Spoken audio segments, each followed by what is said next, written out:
IVF এর খরচ সেইভাবে বলা সম্ভব নয়।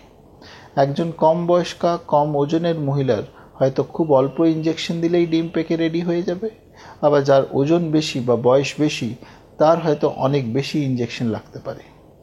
আমার মতে আপনার মনে রাখা উচিত যে আইভিএফ এর খরচ ৭৫,০০০ বা ৮০,০০০ থেকে শুরু করে ১.৫ লক্ষ বা ১,৭৫,০০০ অবধি যেতে পারে।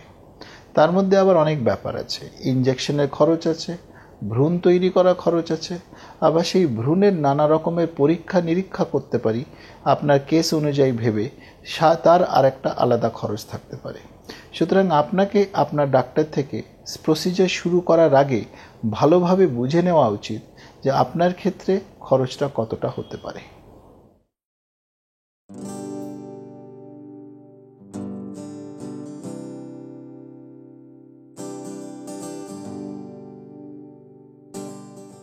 আমরা যেভাবে আইভিএফ এর খরচ বলতে অভ্যস্ত, আমরা কিন্তু আপনাকে কস্ট নিয়েই বলি। এই কস্টের মধ্যে সবটাই চলে আসে, আপনার ওষুধের খরচ, আপনার রক্ত পরীক্ষার খরচ, আর আমাদের ল্যাবের যা খরচ হয়, সব মিলিয়েই আপনাকে ধরে রাখতে হবে ৮০,০০০ থেকে হয়তো ১,৮০,০০০ টাকা মতন কোনো একটা জায়গা আপনার খরচটা হতে পারে। কিন্তু আবার অনেক জায়গায় আপনাকে মেডিসিন বাদ দিয়েও খরচ বলা যেতে পারে।